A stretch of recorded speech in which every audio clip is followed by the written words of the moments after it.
Madame, monsieur, bonjour. Vous êtes bien sur Radio France Internationale. Il est 5h30 à Paris, 6h30 à Juba et 3h30 en temps universel. Et c'est le début d'Afrique Matin. Jérôme Bastion. Le Sud-Soudan replonge dans la violence. Depuis hier, les habitants fuient la capitale, Juba, où les combats ont fait près de 300 morts ces derniers jours. Le Conseil de sécurité des Nations Unies exhorte les différentes parties à cesser les hostilités. Le président sud-africain Jacob Zuma entame ce matin une visite d'État en France. Il sera reçu par le président français François Hollande ce soir, avec lequel il sera question un petit peu d'histoire et surtout beaucoup d'économie. En Éthiopie, Internet est sérieusement limité depuis la semaine dernière. Les réseaux sociaux sont par exemple entièrement interdits d'accès pour faciliter la tenue des examens de fin d'année scolaire, dit le gouvernement. Et puis bien sûr, nous reviendrons sur la finale de l'Euro hier soir qui a vu, vous le savez, le Portugal l'emporter face à la sélection française sur le score d'1-0. Nous verrons comment l'Afrique a suivi cette rencontre. Mais tout d'abord, cette nouvelle journée de violence au Soudan du Sud hier et particulièrement dans la capitale où les combats se sont déclarés il y a maintenant plus de 48 heures. Des affrontements qui opposaient à nouveau forces gouvernementales et de l'opposition. Ces affrontements qui ont fait au moins 270 morts depuis 2 jours selon des médias locaux et qui mettent en péril un fragile accord de paix signé l'année dernière. Cela faisait plusieurs jours que des affrontements avaient lieu dans la capitale. Nous avons joint à Juba Richard Neal, journaliste indépendant qui est spécialiste du Soudan du Sud et qui est actuellement donc à Juba. Il revient sur ces 3 ou 4 jours de tension dans la capitale. On Thursday, there was an altercation between forces loyal to President. Jeudi, il y a d'abord eu une altercation entre les forces loyales au président Salva Kiir et celles fidèles à Riek Machar.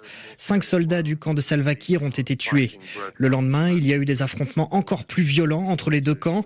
Les 2 leaders ont appelé au calme, mais dimanche, vers 8h du matin, il y a eu une sévère escalade des violences à plusieurs endroits de la ville. Aux alentours du quartier de Jebel, en banlieue de Juba, où se trouve la base des Nations Unies, mais aussi dans un camp de déplacés de 30 000 personnes. Il y a aussi eu des combats dans le quartier de Goudélé, où se trouve une base du camp de Riek Machar, mais aussi à Juba même, près de l'aéroport. L'atmosphère dans le centre de Juba est vraiment très tendue. Il y a eu un coup de tonnerre tout à l'heure et tout le monde se demandait si ce n'était pas une nouvelle attaque. Ça n'en était pas une, mais ça montre bien à quel point la tension est vive.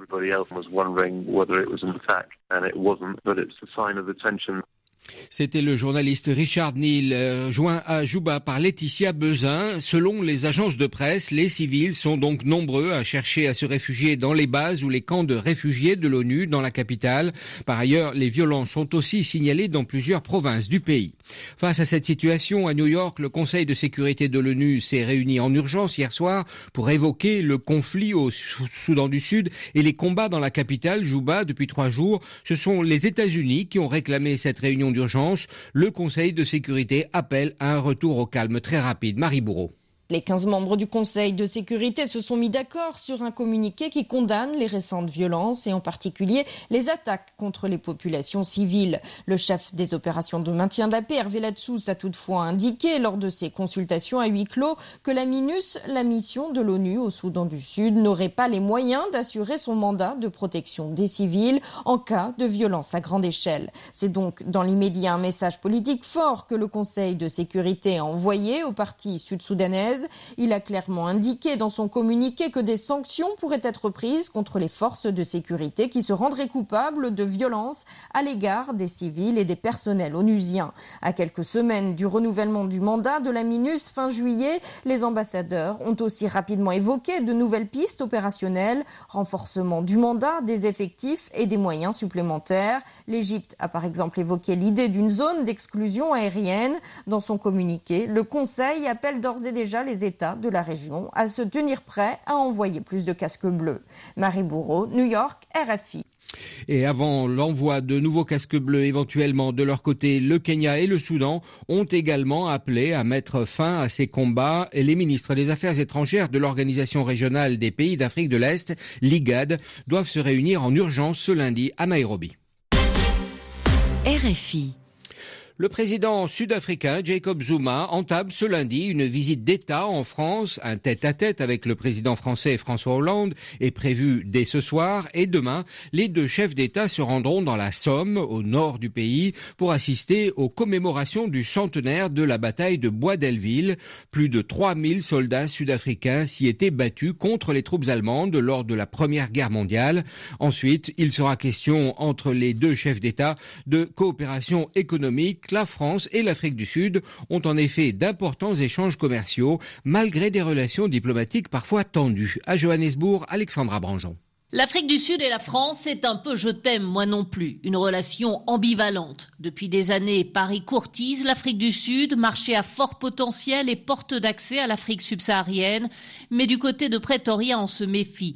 L'ANC, le parti au pouvoir depuis la fin de l'apartheid, maintient une attitude défensive envers les pays occidentaux et notamment envers la France, accusée d'ingérence sur le continent africain. Son influence en Côte d'Ivoire, à Madagascar, son intervention militaire au Mali, le sentiment anti-français est notamment ressorti lors de l'élection à la présidence de la Commission de l'Union africaine. Peter Fabricius, consultant à l'Institut pour les études de sécurité. C'était très visible lors de l'élection il y a 4 ans de la présidente de la Commission de l'Union africaine. L'Afrique du Sud, dans sa campagne pour soutenir sa candidate, a clairement accusé son concurrent, le Gabonais Jean Ping, d'être une marionnette de la France, ajoutant que la France s'ingérait en Côte d'Ivoire, au Mali. Il y a toujours eu une relation compliquée.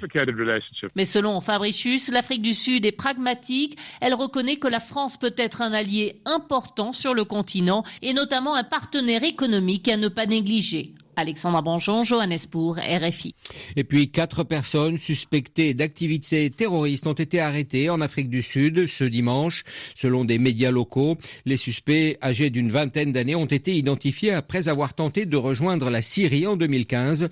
Selon un responsable de la police, l'enquête a montré qu'ils voulaient rejoindre le groupe terroriste État islamique, a déclaré le brigadier Hangwani Moulaoudzi sur la chaîne de télévision News 24, sans fournir de détails sur les arrestations et pourquoi elles intervenaient maintenant.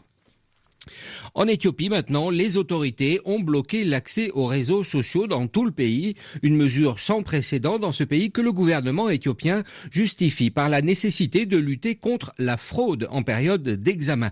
Mais ce n'est peut-être pas la seule raison à cette censure. Karim Lebourg. Depuis samedi matin, impossible d'accéder à Facebook, Twitter ou Instagram en Éthiopie. Tous les réseaux sociaux sont bloqués et ce sera le cas jusqu'à mercredi. Une mesure de prévention en période d'examen universitaire, dit le gouvernement éthiopien, pour éviter les fuites de sujets qui ont déjà forcé l'annulation des épreuves le mois dernier. Le porte-parole du gouvernement estime même que les réseaux sociaux sont, dit-il, une source de distraction pour les étudiants. L'Internet en Éthiopie est déjà sévèrement filtré, mais jamais les réseaux sociaux n'avaient été bloqués de la sorte dans tout le pays. Les internautes éthiopiens ont rapidement trouvé la parade en utilisant des VPN. Beaucoup dénoncent un blocage injustifié et certains suggèrent que le gouvernement éthiopien est tout simplement en train de tester de nouveaux logiciels de filtrage qui pourraient s'avérer bien utiles lors de troubles politiques comme lors des manifestations de ces derniers mois en région Oromo. Karim Lebourg, Addis Abeba, RFI.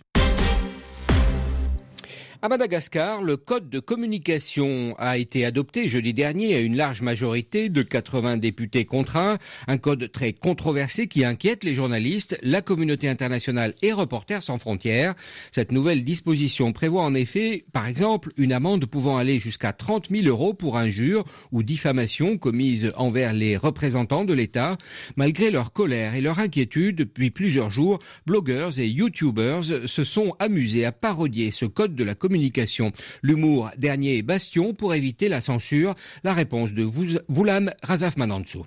Madagascar n'a jamais été aussi bien gouverné depuis 1960. C'est le titre de la parodie du quotidien L'Express qui fait le buzz sur les réseaux sociaux.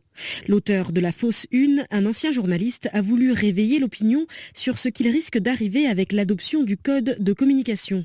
Selon l'ancien journaliste, voilà ce qu'attend Razonar Mampian de la presse. Au sommaire, 100 000 personnes manifestent pour fêter le président ou encore une offre de téléphone qui permet d'appeler ses amis pour dire, je cite, qu'on a un bon président. Dans une autre caricature, Kim Jong-un, dictateur nord-coréen, s'interroge sur le code de communication. C'est comme chez nous, de la dictature légale, maître, lui répond un militaire. Bienvenue en Corée du Nord, ironise également Sech Rakutmalal, auteur du blog de Madagascar. S'il joue la carte de l'humour, le blogueur envisage de supprimer certains articles comme celui concernant la robe que la femme du président portait le jour de la fête de l'indépendance. Une robe avec un ananas imprimé qui coûte plusieurs milliers d'euros. Le youtubeur Joe critique, lui, la robe ananas dans sa dernière vidéo, mais sans jamais citer le nom de la première dame, Wang Razonarmampian, clin d'œil au film Harry Potter où les personnages n'osent pas prononcer le nom du méchant Voldemort. Si cette fois l'autocensure a amplifié l'humour de sa vidéo, le youtubeur craint de ne plus pouvoir faire rire comme avant. Vulan Razafmanansu, Antananarive, RFI.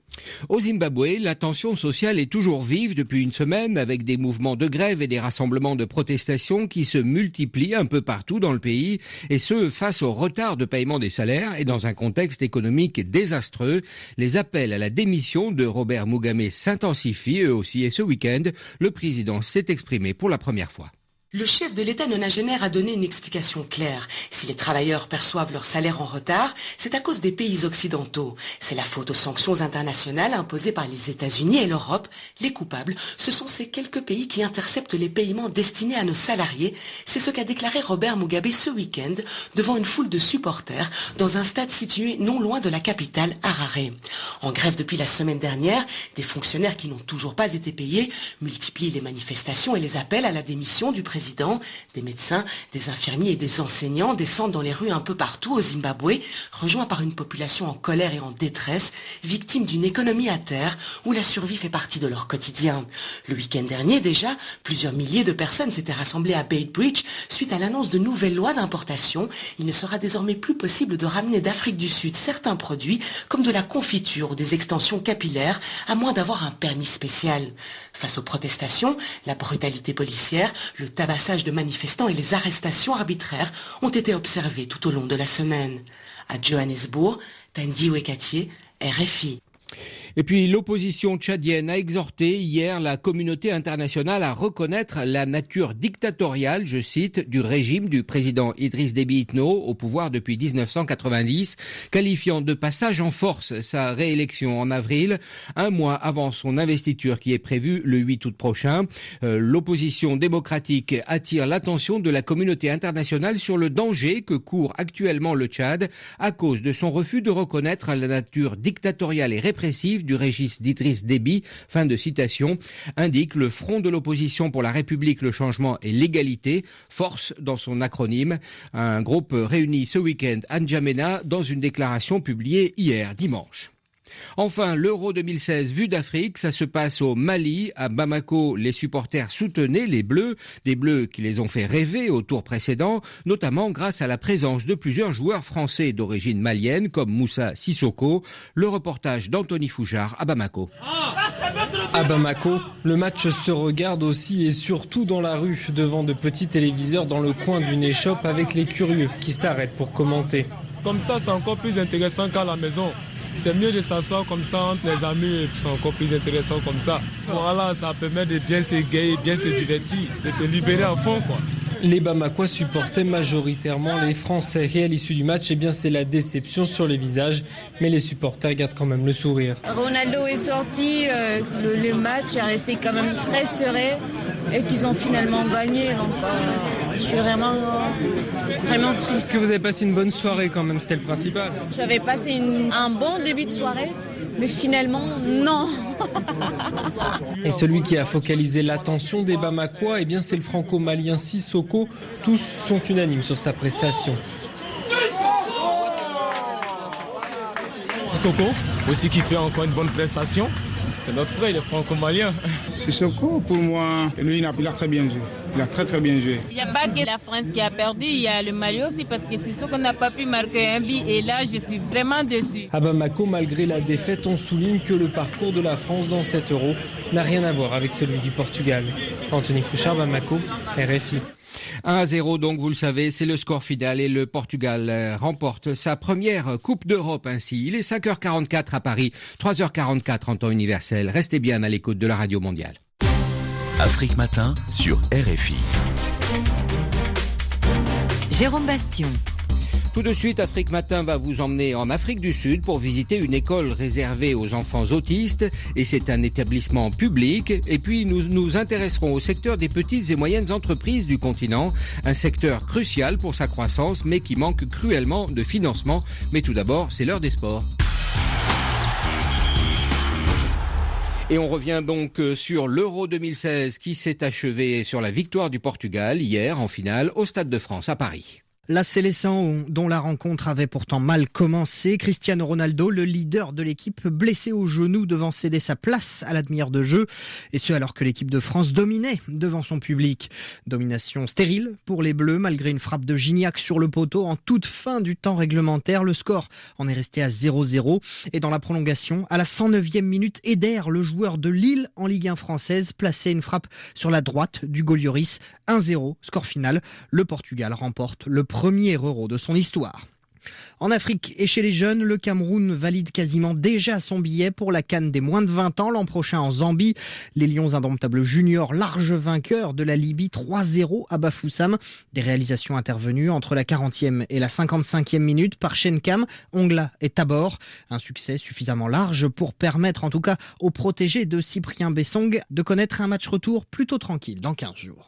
Cette jeune équipe est encore en phase de développement. On n'a même pas allé à une moitié de notre travail. Il y a encore tellement beaucoup de choses à développer. Et ce sont les jeunes joueurs, vous allez constater, ils vont faire les erreurs, mais c'est à nous d'être patientés et leur donner cette possibilité de faire les erreurs et apprendre de ces erreurs. Gagner 3-0, c'est très bon, c'est un bon résultat, mais est-ce qu'on est déjà arrivé là? Non. Parce qu'on sait qu'on a encore une match. On va retourner dans notre centre, on doit travailler plus dur, on doit essayer d'encourager les choses qui n'ont pas marché. Même celles qui ont marché, on va essayer d'améliorer tout ça. Cyprien Achou-Bessong au micro de Joël Wadem. L'Afrique du Sud, elle aussi, a fait un grand pas vers la prochaine CAN U20. Les Sud-Africains ont dominé le Lesotho 2-0 grâce à des buts de Jordan et Sitole. Le Nigeria est allé arracher un succès précieux 2-1 sur le terrain du Soudan. Un deuxième but inscrit par l'inévitable Victor Osimhen. Enfin, dans la dernière rencontre de ce troisième tour aller, l'Égypte a dominé l'Angola par le plus petit des écarts 1-0.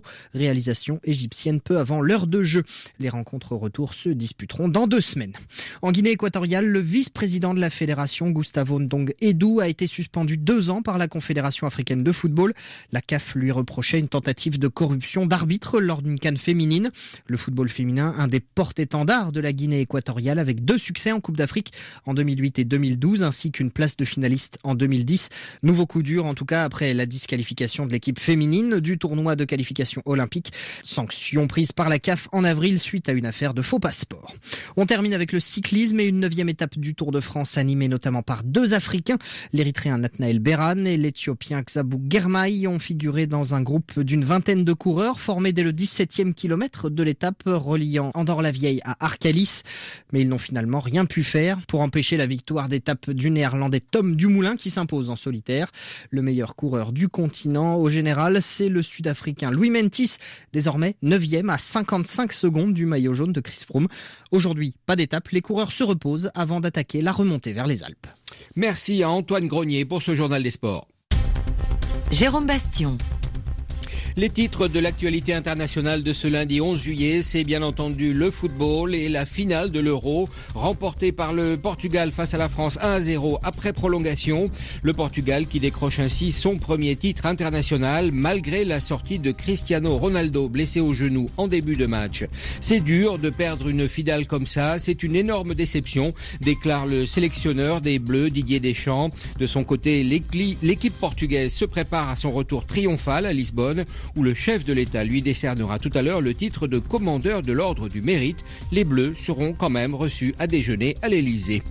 Dans le nord de la Syrie, de violents combats se concentrent autour de la ville d'Alep, où les rebelles ont échoué à rouvrir la dernière route d'approvisionnement vers leur quartier, que les forces du régime sont parvenues à couper. Ces combats interviennent malgré la trêve entrée en vigueur mercredi et prolongée jusqu'à demain par le régime. Aux États-Unis, les tensions restent vives 5 jours après la tuerie de Dallas, où le président Barack Obama doit se rendre demain pour un hommage aux 5 policiers tués par un ancien soldat noir qui voulait venger les abus commis par les forces de l'ordre à l'égard des minorités. Cet homme, qui a été tué par la police, préparait une attaque depuis longtemps. Il savait manier les explosifs et la tuerie de jeudi n'était qu'un premier essai selon les enquêteurs.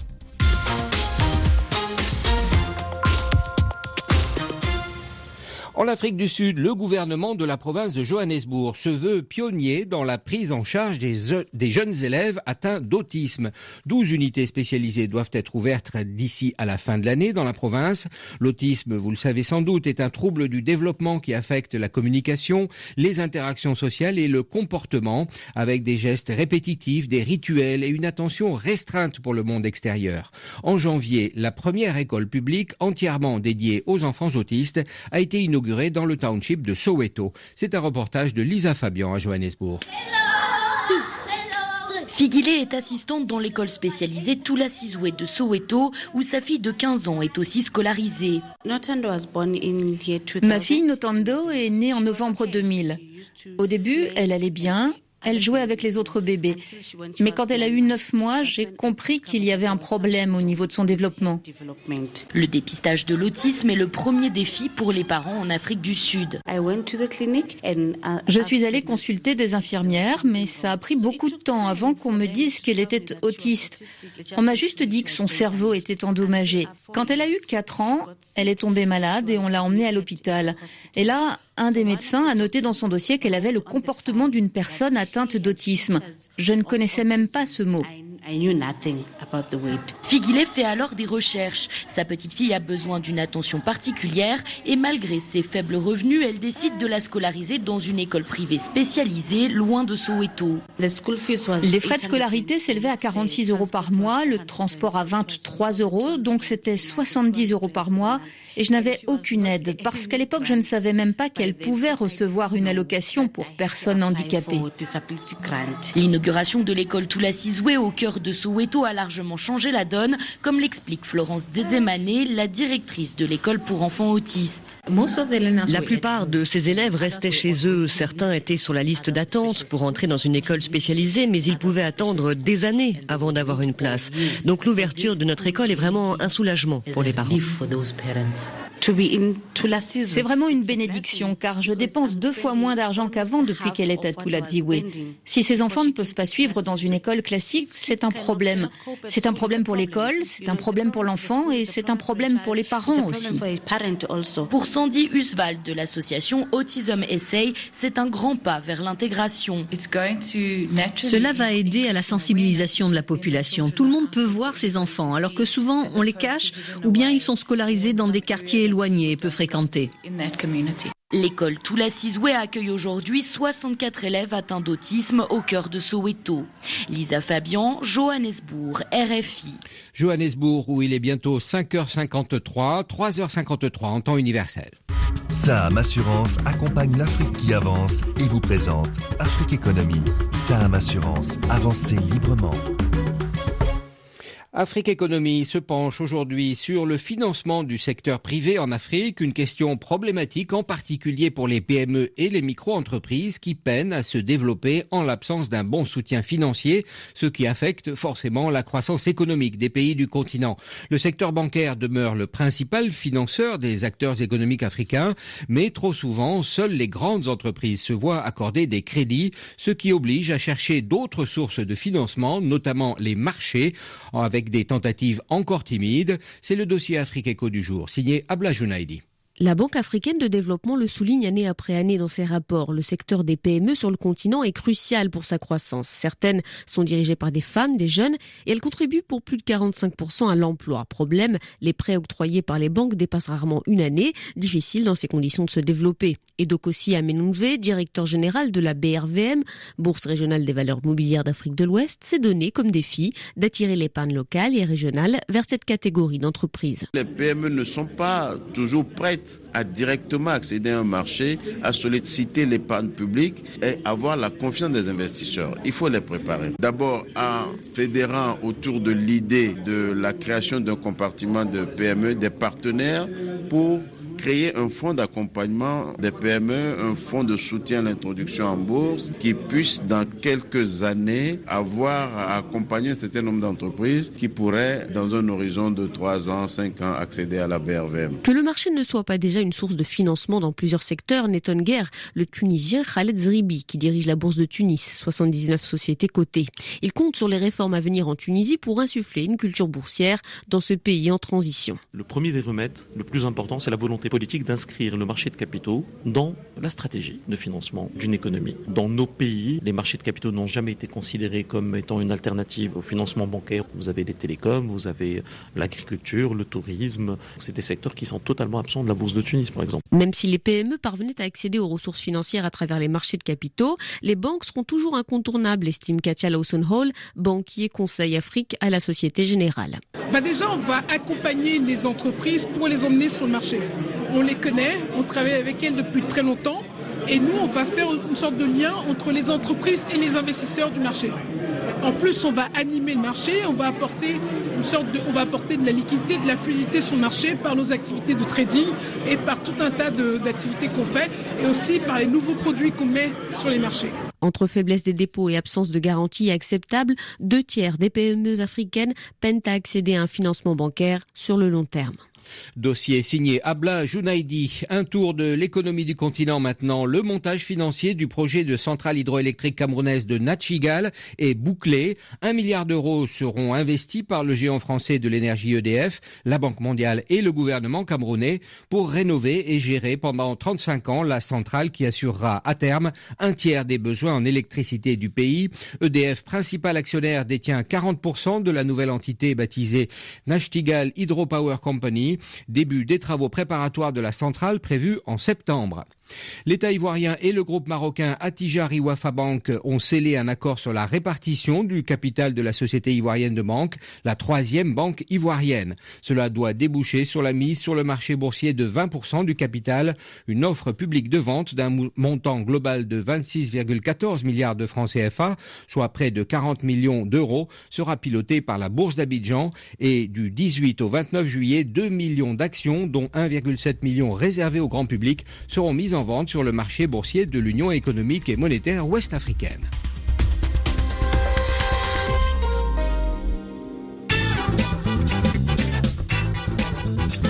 Et Afrique Matin ne serait rien sans notre petit tour au Gondwana. Bonjour Maman, on avait laissé RFI Inside à la cantine avec son plateau dans les mains. Oui, ce n'est pas gentil de laisser RFI Inside, le self-service de la radio mondiale, en plan pendant 14 jours, debout dans la cantine, plateau repas, prêt à être déposé, digestion en marche, juste avant le café du déjeuner, café qu'on appelle le café voiture-balai, celui qui ramasse tout ce qui traîne dans le tube digestif pour empêcher la sieste de pointer son nez. Merci d'être venus, chers amis, parce que RFI Inside, le robot porteur de la radio mondiale, RFI Inside commençait déjà à avoir des crampes aux muscles des bras. Oui, le brachial antérieur et le cubital postérieur surtout. Merci d'être venus, chers amis, car RFI Inside, le dessert glacé de la radio mondiale, va enfin pouvoir déposer son plateau repas et passer à... Attends, c'est quoi ça? Ah, ok, bon, on dirait que ce n'est pas aussi facile que je le croyais, hein. Bah oui, vous tous, moi y compris, vous tous pensiez que déposer son plateau sur le tapis roulant était un jeu d'enfant. Bah oui, tu manges, tu te lèves, tu prends ton plateau et hop, tu t'en débarrasses au niveau de la plonge. Hé hé, détrompe-toi, cher ami. Bah oui, au moment où tu t'apprêtes à balancer ton plateau, tu vois sur le mur une affiche de couleur blanche et verte. Le vert, mais c'est l'écologie, ça vient faire quoi à la cantine, là où on dépose les plateaux? Puis, tu lis l'affiche qui te parle à toi en te disant « Faites du bien à la planète ». Pensez à recycler vos déchets. Bon, déjà, c'est gentil. Bah oui, l'affiche te vous voit, ça te calme un peu. Mais tu restes là, un peu ébranlé, pendant quelques secondes, en te disant que ça ne pas, ça ne peut pas être pour toi. Ce message, ça doit être pour quelqu'un d'autre. Puis tu regardes autour de toi, t'es tout seul, mon ami. Eh oui, c'est à toi qu'on parle. Faites du bien à la planète. Qu'est-ce que ça vient faire ici à la cantine? Tu avais faim après avoir bossé toute la journée derrière ton ordinateur, t'es descendu te sustenter à la cantine, steak haché, frites, ketchup, moutarde, Fanta orange, et c'est quand tu veux descendre prendre un café à la cafette et t'en griller une dehors, pour ceux qui fument, c'est là qu'à la dernière seconde, quelqu'un te demande de penser à la planète. T'as juste envie de lui dire à ce quelqu'un-là, elle était où la planète tout à l'heure quand j'avais faim?